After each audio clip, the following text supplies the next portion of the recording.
ផលថ្មីបាទហើយមានការសាកល្បងទៅតែ2 ដងទេបាទហើយយន្តហោះនេះគឺមានលឿន3 លានព្រៀប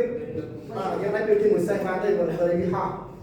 បាទបើសិនជាស្ទះនេះគេហៅថា20000ស្ទះបាទហើយជីវិសុខខ្មែរទៅដល់អាមេរិកអាចទៅបានដល់ទៅ5 លានដងបាទដល់ពីមនុស្សវិញនៅខាងហើយខ្ទង់300 លានដែរបងមួយវិញធំបងដឹកម្ដងឲ្យមកខាត់ជើងចូលតាមទីនៅណាអូខេមកនិយាយលេងទៅនេះជាអត់ដំណើរឲ្យថៃអូនហើយយើងផងនេះផងដែរគឺរចនាផ្ទាល់នៅក្នុងខេត្តកំពតតែម្ដងហើយដោយសារតែនៅអនាគតយើងនៅក្នុងខេត្តនេះនឹងមានលៀងក៏សម្រាប់នឹងការធ្វើមួយនេះដើម្បីបម្រើស្នាក់មួយនឹងការជញ្ជូនតំណែង cargo អាចដាក់ដល់ទៅ 30000 square feet អាចខុសដល់កម្ពស់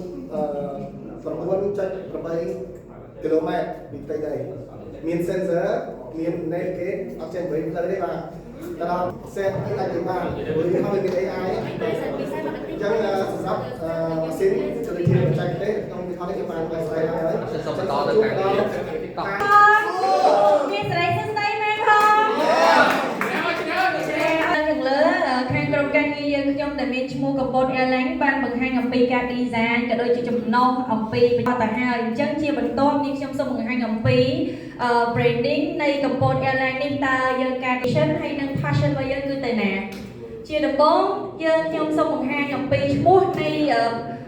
យន្តហោះ BX នៅក្នុងខេត្តកំពតយើងផ្ទាល់តែម្ដងដែលដូចដើមឡើងនៅក្នុងនេះដើម្បី